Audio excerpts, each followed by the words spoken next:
नमस्कार किसान भाइयों। रोग या कीट चाहे हमारी फसल में लगे हों या फिर हमारे घर में संग्रहित अनाज में, चिंता का कारण बनते ही हैं। इस विषय पर काफ़ी शोध हो चुके हैं और अभी लगातार होते चले जा रहे हैं। फसल और मौसम बदलने से कीट नियंत्रण की प्रक्रिया निर्धारित होती है।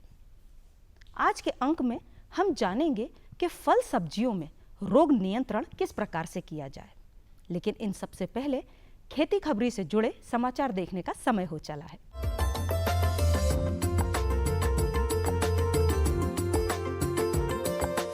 नमस्कार किसान भाइयों, खबरें खेती में आपका स्वागत है। आइए नजर डालते हैं आज की खास खबरों पर। एक तालाब में झींगा पालन का विशेष प्रयोग करें। मटर की अगेती खेती, अदरक की फसल में पत्ती धब्बा रोग, पावर टिलर चलित जुताई एवं बुआई यंत्र और मौसम विभाग द्वारा किसानों को सलाह। पशुपालन एवं मछली पालन मंत्री श्री अंतर सिंह आर्य ने मत्स्य महासंघ को एक तालाब में केवल झींगा उत्पादन का विशेष प्रयोग करने को कहा है। श्री आर्य ने कहा है कि झींगा बाजार में 800 से 1000 रुपये तक बिकता है। यदि प्रयोग सफल रहा तो मत्स्य पालकों की आमदनी में अच्छी बढ़ोतरी हो सकेगी। श्री आर्य ने यह निर्देश मत्स्य महासंघ की कामकाज समिति की बैठक में दिया। श्री आर्य ने मत्स्य विक्रय अनुबंधों के प्रावधानों, संघ की जुलाई 2016 तक की मत्स्य पालन गतिविधियों, अगले वित्तीय वर्ष के प्रस्तावित कार्यक्रम एवं लक्ष्य वित्त वर्ष के प्रस्तावित लाभ के विभाजन एवं लाभांश वितरण आदि के संबंध में चर्चा कर निर्देश दिए। बैठक में राष्ट्रीय मत्स्यजीवी सहकारी संघ की वर्ष 2016-17 एवं 17-18 की वार्षिक आम सभा की बैठक में भाग लेने के लिए प्रबंध संचालक या सचिव को नामांकित किया गया है। राष्ट्रीय संघ टेरिटरी में मध्य प्रदेश, बिहार और छत्तीसगढ़ शामिल हैं। मटर की अगेती बुआई करके हम अधिक लाभ कमा सकते हैं। मटर की अगेती उन्नत किस्मों की बात करें तो PSM 3, BL 3, अर्किल, हरा बोना, जवाहर मटर 4, अगेती 6 मुख्य हैं। अगेती मटर की बुआई हम इस सप्ताह के अंत तक कर सकते हैं। इसके लिए खेत में नमी ज़्यादा नहीं होनी चाहिए। 30 किलो बीज प्रति एकड़ के लिए पर्याप्त होता है। बीज उपचार के लिए प्रति किलो बीज को 5 से 6 ग्राम राइजोबियम कल्चर से उपचारित करना चाहिए। इससे प्रतिवर्ष 50 से 100 किलोग्राम तक नत्रजन प्रति हेक्टेयर स्थिरीकरण होता है। हमें मटर के पौधों से पौधों की दूरी 10 सेंटीमीटर व कतार से कतार की दूरी 3 सेंटीमीटर रखनी चाहिए। अगेती मटर से हमें नवंबर से उत्पादन मिलना प्रारंभ हो जाता है और हरी फलियों का बाजार मूल्य अच्छा मिलता है।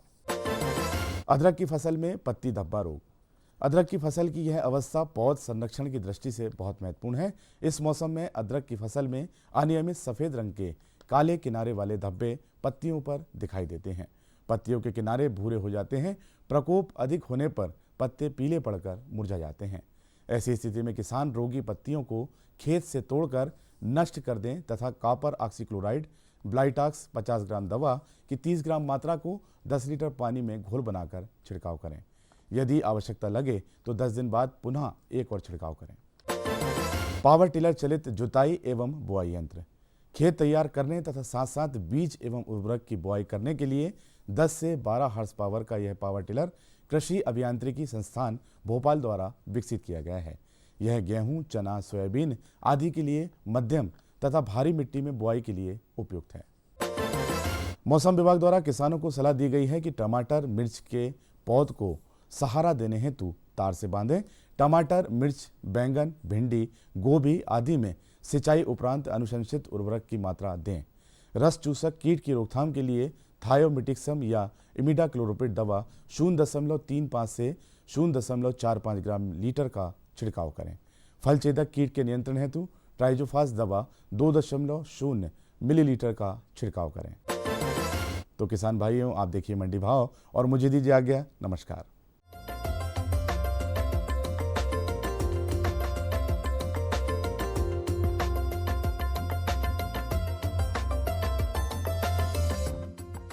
सबसे पहले जानते हैं मक्का के प्रति क्विंटल भाव। बैतूल मंडी में न्यूनतम 1559 रुपए और अधिकतम 1575 रुपए। बुरहानपुर में न्यूनतम 1616 रुपए और अधिकतम 1711 रुपए।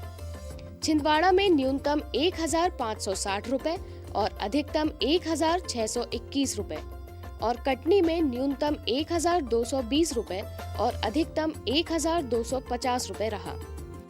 इसके बाद जानते हैं धान के प्रति क्विंटल भाव। बालाघाट में न्यूनतम 1,270 रुपए और अधिकतम 1,621 रुपए। बिछिया में न्यूनतम 1,410 रुपए और अधिकतम 1,801 रुपए। कटनी में न्यूनतम 800 रुपए और अधिकतम 1,578 रुपए और लालबर्रा में न्यूनतम 1,470 रुपए और अधिकतम भी 1,470 रुपए रहा। अंत में जानते हैं गेहूं के प्रति क्विंटल भाव। आगर में न्यूनतम 1,650 रुपए और अधिकतम 1,788 रुपए। बरेली में न्यूनतम 1,623 रुपए और अधिकतम 1,646 रुपए। गाडरवाड़ा में न्यूनतम 1,600 रुपए और अधिकतम 1,676 रुपए और खरगोन में न्यूनतम 1,650 रुपए और अधिकतम 1,871 रुपए रहा।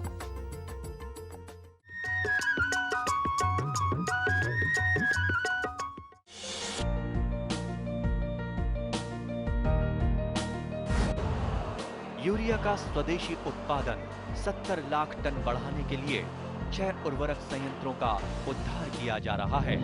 FCIL के गोरखपुर, सिंदरी, तलचर और रामागुंडम संयंत्र, HFCL की बरौनी इकाई और BVFCL की नामरू फोर्थ।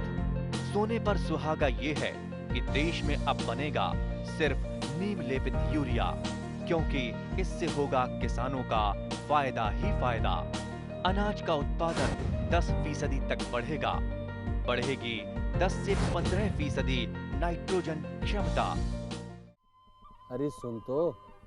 मुझे क्या सुनाना चाहते हो? जो सुनाओ मेरी सौतन को। किसको? अरे वही तुम्हारा मोबाइल फोन जिससे सुबह शाम दिन रात चिपके रहते थे और कहते थे किसान कॉल सेंटर से बातें हो रही हैं। अच्छा ये बात है। हाँ क्यों, क्या हुआ? अब बात नहीं होती क्या? अब तो झट से बात हो जाती है। ऐसा क्या? हाँ, अब तो ज्यादा लाइनें और खास तकनीक के कारण खेती के माहिरों से तुरंत बात हो जाती है।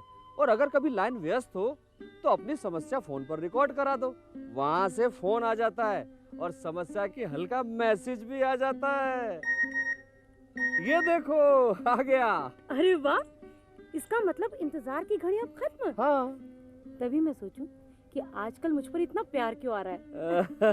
कृषि संबंधी समस्याओं का अपनी भाषा में तुरंत हल पाने के लिए पूरे भारत में किसी भी फोन से हेल्पलाइन नंबर पर संपर्क करें। किसानों का दोस्त किसान कॉल सेंटर। ये बदलाव क्या है भैया? ये बड़े काम की चीज है। इंसान की सोच में अगर बदलाव आ जाए तो सब कुछ मुमकिन है, सब कुछ संभव है। अब ये बदलाव फिर आ रहा है।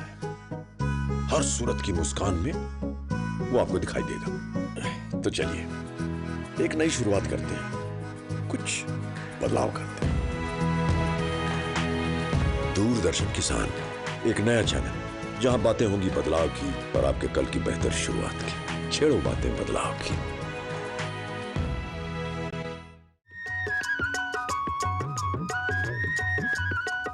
आइए अब देखते हैं कि सब्जी फसलों में रोग नियंत्रण किस प्रकार से किया जाए।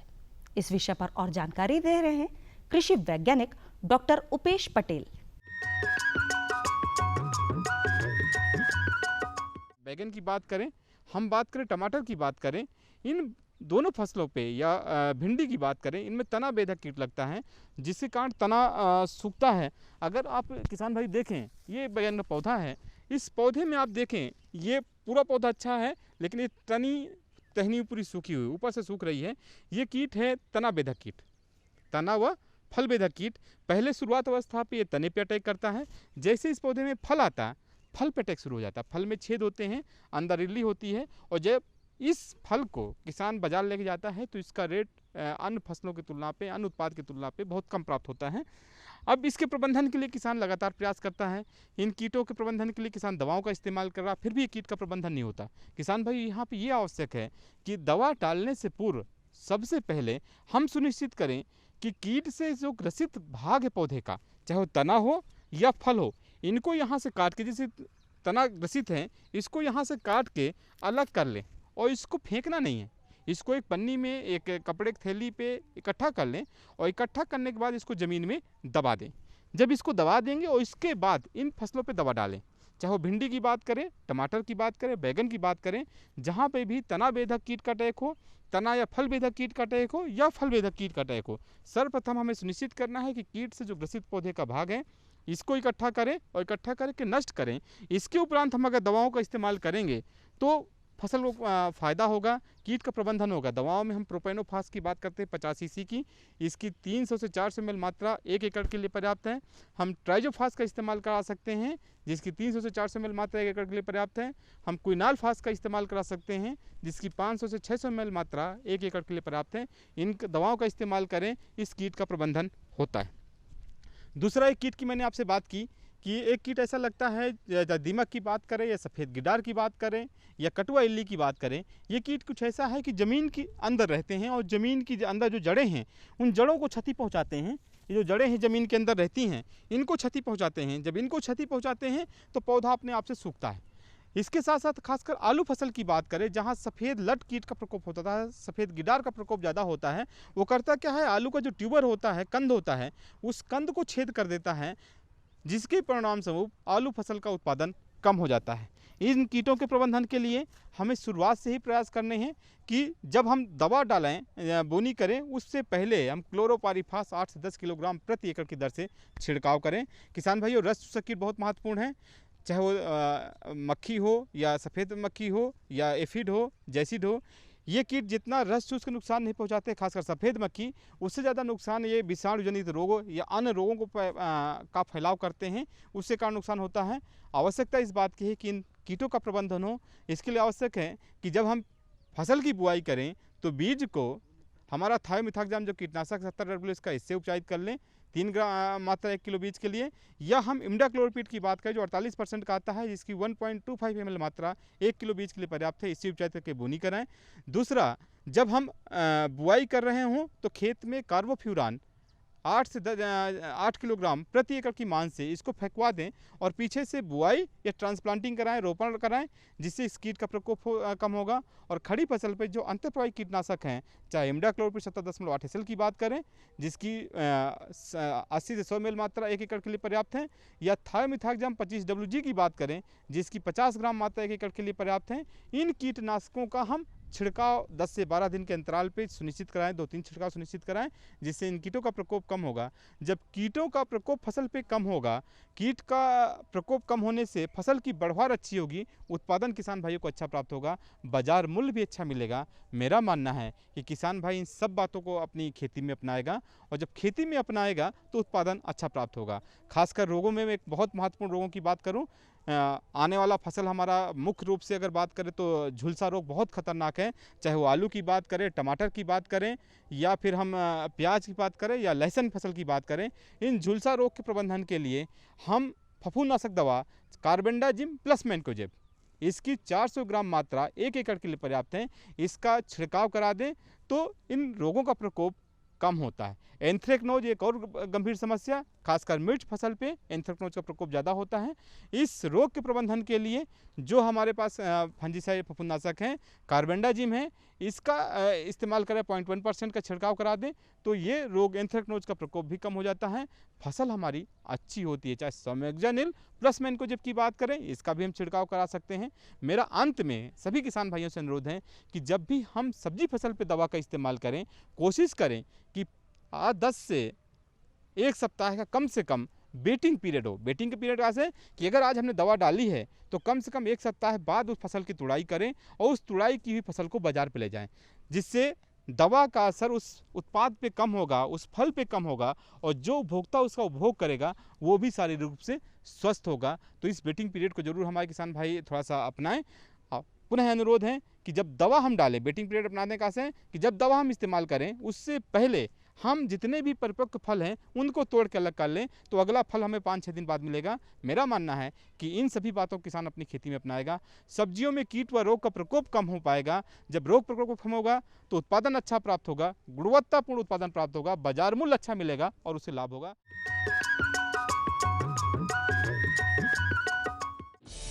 किसानों से होंगे सवाल, देंगे सटीक जवाब, तो जीतेंगे किसान कप। किसानों का खुला मंच, नजर रहेगी कृषि वैज्ञानिकों की। गोबर की खाद में हमारे सूक्ष्म पोषक तत्व भी होते हैं। किसान प्रश्न मंच, गुरुवार शाम 7:30 पर। डीडी किसान, बदलते भारत की शान। हम आ रहे हैं आपके गांव, सामान्य ज्ञान के पूछेंगे सवाल। भारत दूध उत्पादन में विश्व में किस नंबर पर आता है? और आपके ऑप्शंस हैं ए पहले, बी दूसरे, सी तीसरे या डी चौथे। सही जवाब दिया है। देखें घूमते फिरते रविवार सुबह 7:30 पर। डीडी किसान, बदलते भारत की शान। हर गांव को शिक्षा, हर हाथ को रोजगार, सुविधाएं बुनियादी हो या हो तकनीकों की भरमार, सांसदों की देखभाल से अब बनेगा स्मार्ट काम। डीडी किसान, बदलते भारत की शान।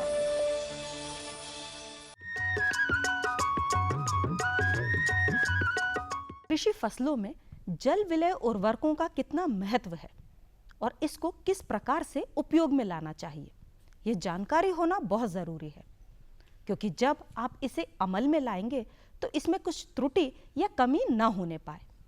इसी विषय पर आपको और जानकारी दे रहे हैं कृषि विज्ञान केंद्र इछावर के डॉक्टर संदीप टोडवाल, कृषि वैज्ञानिक।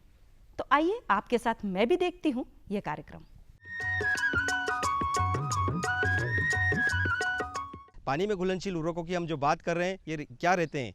ये उच्च नाइट्रोजन, उच्च फास्फोरस, उच्च पोटाश और चिलेटेड सूक्ष्म पोषक तत्वों के मिश्रण रहते हैं, जिसे हम पानी में घोलकर अपनी फसलों के लिए उपयोग करते हैं। जहाँ इसमें बात आती है कि इन जो पानी में घुलनशील वाले उर्वरकों की हम बात कर रहे हैं, ये उर्वरक जो रहते हैं, इनकी संरचना कुछ इस प्रकार से रहती है कि इन्हें पानी में बहुत ही आसानी से घोला जा सकता है। और दूसरी बात, इनका उपयोग जब हम फसलों के ऊपर, पत्तियों के ऊपर जब करते हैं, तो बड़ी आसानी से ये फसलें अपने पत्ती से इन पोषक तत्वों का उपयोग कर लेती है, और जिसका सीधा लाभ हमारी फसल वृद्धि के ऊपर, अपने उत्पादन पर देखने को मिलता है। जहाँ ये बात आती है कि इस प्रकार से जो हम जब बात कर रहे हैं कि पानी में घुलनशील उर्वरकों का उपयोग करने की बात है, इससे हमें लाभ क्या क्या रहते हैं। देखिए, जहाँ पानी में घुलनशील उर्वरकों का उपयोग हम अपनी फसलों में करेंगे, वहाँ सीधा लाभ ये हमें मिलता है कि एक तो जहाँ फसल की वृद्धि प्रभावित हो चुकी है मिट्टी के पोषक तत्वों की कमी से, ये मौसम परिवर्तन के आधार पर, वहाँ संतुलित मात्रा में पोषक तत्वों की पूर्ति होती है। खड़ी फसल में जब हम इसका उपयोग करते हैं तो सीधा इसका प्रभाव हमारे उत्पादन के ऊपर, फसल वृद्धि पर देखने को मिलता है। साथ साथ इसमें 25 से 30% रासायनिक उर्वरकों की मात्रा में भी हम कमी कर सकते हैं, यदि हम 2 से 3 बार अगर फोलियर स्प्रे के रूप में, मतलब पर्णी छिड़काव के रूप में, यदि हम इन पानी में घुलनशील उर्वरकों का उपयोग करते हैं। साथ साथ आर्थिक रूप से भी हमें देखा जाए तो जो रासायनिक उर्वरक हम जो बोरियों से डाल रहे हैं, उसकी तुलना में इनकी मात्रा बहुत कम लगती है, जो हमें कहीं ना कहीं लाभकारी भी है।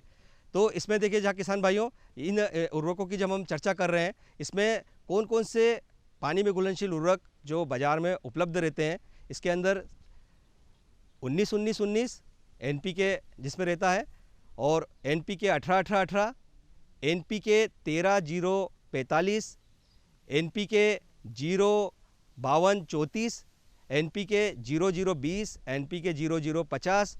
ये जो पोषक तत्व नाइट्रोजन, फास्फोरस और पोटाश की पूर्ति के लिए जो पानी में घुलनशील उर्वरक है, ये बाज़ार में उपलब्ध रहते हैं, जिनका उपयोग किसान भाई अपनी फसलों में कर सकते हैं। साथ साथ इन नाइट्रोजन, फास्फोरस, पोटाश उर्वरकों की पूर्ति के साथ साथ सूक्ष्म पोषक तत्वों के लिए भी इसमें जिंक सल्फेट है, चिलेटेड जिंक है, चिलेटेड जो मिश्रण वाला आता है जिसमें जिंक भी है, आयरन भी है, बोरान भी है, और बोरेक्स है, जिनका उपयोग हम अपनी फसलों पे आवश्यकता अनुसार पत्ती के माध्यम पे छिड़काव के रूप में कर सकते हैं। इसमें देखिए, जब बात आती है कि इन पानी में घुलनशील उर्वरकों का उपयोग हम कब करना चाहिए, इसमें हम अपनी फसल बोने के महीने भर बाद मतलब 25 से 30 रोज की अवस्था में हम अपनी फसलों के ऊपर इसका उपयोग कर सकते हैं। और जब तक फसल कटाई होती है, कटाई होने फसल में परिपक्व होने से पहले तक इन उर्वरकों का उपयोग हम अपनी फसलों में कर सकते हैं। जहां इनका उपयोग अपनी फसलों में करते हैं, सामान्यतः अधिकांश फसलों में हम एक बार स्प्रे, 2 बार या 3 बार आवश्यकता अनुसार इसका उपयोग कर सकते हैं। प्रथम बार 30 रोज की अवस्था में, दूसरी बार 45-50 रोज की अवस्था में, तीसरी बार 60 रोज की अवस्था में हम इनका उपयोग अपनी फसलों पर करें। इसमें देखिए, जहां हम अपनी फसल लगा रहे हैं, वृद्धि की अवस्था में तो इसका उपयोग कर ही रहे हैं, लेकिन जब फूल आने की अवस्था है, दाने भराव की स्थिति है, दाने पकने से पहले की अवस्था है, वहाँ तक हम इनका उपयोग कर सकते हैं। आवश्यकता इस बात की है, हमें इस बात का ध्यान रखना है कि किस पोषक तत्व की मांग हमारी फसल में है। उस आधार पे हम उसमें जो नाइट्रोजन, फास्फोरस, पोटास का जो अनुपात है उसे चयन करके हम इस उर्वरक का उपयोग करें। इसमें देखिए किसान भाइयों, जहां हम बात करते हैं अपनी फसल में, रबी का मौसम आएगा, रबी के मौसम में भी इसका उपयोग करने की हम चर्चा करेंगे। तो जिन फसलों में भी हमें उपयोग करना है, इसकी जो मात्रा है, हम नाइट्रोजन, फास्फोरस, पोटास का अलग अलग अनुपात में जो पानी में घुलनशील उर्वरक उपलब्ध है, किसी भी उर्वरक की हम बात करें, चाहे 19-19-19 हो या 0-52-34 हो या 13-0-45 हो, ये मात्रा 2.5 किलोग्राम प्रति हेक्टेयर के मान से अनुशंसित है। मतलब 1 एकड़ में हमें 1 किलो ये पानी में घुलनशील उर्वरक हमें खेत में देना है, फसल के ऊपर खड़ी अवस्था में। इसमें देखिए, जहां हम 1 किलो देने की बात करते हैं 1 एकड़ में, उसका देने का तरीका भी थोड़ा सा इसमें आ जाता है कि हम किस प्रकार का पंप का उपयोग करेंगे। हमें मात्रा 1 किलो देनी है। 1 किलो देने के लिए यदि मान लीजिए किसान भाई के पास सादा स्प्रे है, जिससे सादा है, तो कम से कम हम 1 एकड़ में जब बात करते हैं 8 से 10 पंप कम से कम स्प्रे होना चाहिए। तो इस स्थिति में हम 100 ग्राम से 125 ग्राम की इसकी मात्रा किसी भी पानी में घुलनशील उर्वरक की 1 पंप में लेंगे, तो जाके हमारा 1 एकड़ में वो 1 किलो के आसपास हो जाता है। जहाँ इसमें बात आती है कि किसान पावर स्प्रे का उपयोग करता है, क्योंकि पावर स्प्रे का उपयोग करेगा तो पावर स्प्रे में हमारा 1 एकड़ में 4 या 5 स्प्रे पर्याप्त रहते हैं। तो उस स्थिति में पावर स्प्रे का जब उपयोग करेंगे, हम 200 से 250 ग्राम मात्रा पावर स्प्रे में इसका उपयोग कर सकते हैं। देखिए, इसमें जहाँ बात आती है इस पानी में घुलनशील उर्वरक के उपयोग की, तो इसे हम अलग से भी उपयोग कर सकते हैं खड़ी फसल में। और जब मान लीजिए हमारी फसल में कीट व्याधि की बात आती है, उसके लिए हम कीटनाशी दवा या फफूंदनाशी दवा का उपयोग कर रहे हैं, उसके साथ भी इसका उपयोग किया जा सकता है। लेकिन इसमें सावधानी ये रखने की बात है कि मिश्रण पहले से बना के नहीं रखना है। जब हम अपने कीटनाशी दवा, मान लीजिए हम अपने खेत के अंदर चने की फसल है, हमें उसमें ट्राइजोफास का इल्ली की अवस्था में जब उपयोग करना है, तो हम ट्राइजोफास का उपयोग के साथ जब एनपीके का उपयोग करेंगे तो इस बात का ध्यान रखना है पहले से मिश्रण ना बने। हमने अपनी जो टंकी, इसकी स्प्रे की जो टंकी है, इसमें ट्राइजोफास का जो घोल बनाया है उसको आपने ले लिया हमने, और उसके बाद हम इसके अंदर 100 से 125 ग्राम की मात्रा, जो एनपीके की मात्रा है या हम जो भी देना चाहेंगे उसको हम डालेंगे। डायरेक्ट घुल जाता है, पानी में बड़ी आसानी से घुल जाएगा, और इसका हम जब स्प्रे करेंगे तो इसका रिजल्ट भी हमारे सामने देखने को मिलता है। देखिए, जहाँ किसान भाइयों, जहाँ हम इस उर्वरकों के उपयोग की बात कर रहे हैं, इसमें हम अपने रबी के मौसम में जो भी हम फसल लगाएंगे सभी में इसका उपयोग कर सकते हैं। शहर से आया है ना तिवारी सेठ, वो जबरदस्ती हम किसानों की जमीन हड़पना चाहता है। रुपया चाहे ईमानदारी से कमाया जाए या बेईमानी से, रुपया रुपया होता है। ऐसा रुपया कभी रास नहीं आता बड़े भैया। आप कौन? तेरे पति का बाप बोल रहा हूँ, समझा दे उसे। अगर वो अपनी जिद पर अड़ा रहा ना तो इसका अंजाम बहुत बुरा होगा। धरती की गोद में डीडी किसान, बदलते भारत की शान।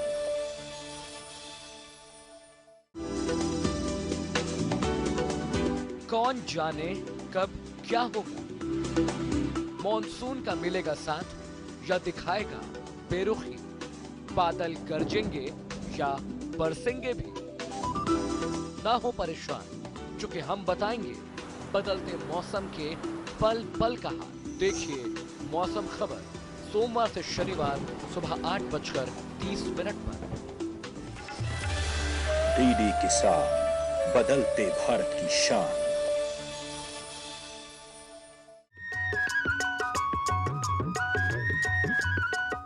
किसान भाइयों, हमें आशा ही नहीं पूर्ण विश्वास है कि आज के अंक के माध्यम से दी गई जानकारियों से आप निश्चित तौर पर लाभान्वित होंगे।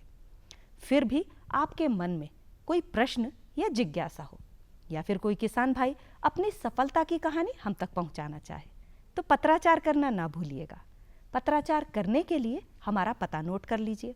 हमारा पता है कार्यक्रम कृषि दर्शन, द्वारा निदेशक, कमरा नंबर 4, दूरदर्शन केंद्र, Shyamla Hills, Bhopal. Pin code है 462013। किसान भाइयों, हमारा ईमेल एड्रेस है krishidarshanbhopal mp@gmail.com। तो किसान भाइयों, आज का अंक हम यहीं पर समाप्त करते हैं। अगले अंक में फिर होगी मुलाकात कुछ अन्य कृषि संबंधित जानकारियों के साथ। तब तक के लिए मैं पूर्वा आपसे आज्ञा चाहती हूँ। नमस्कार।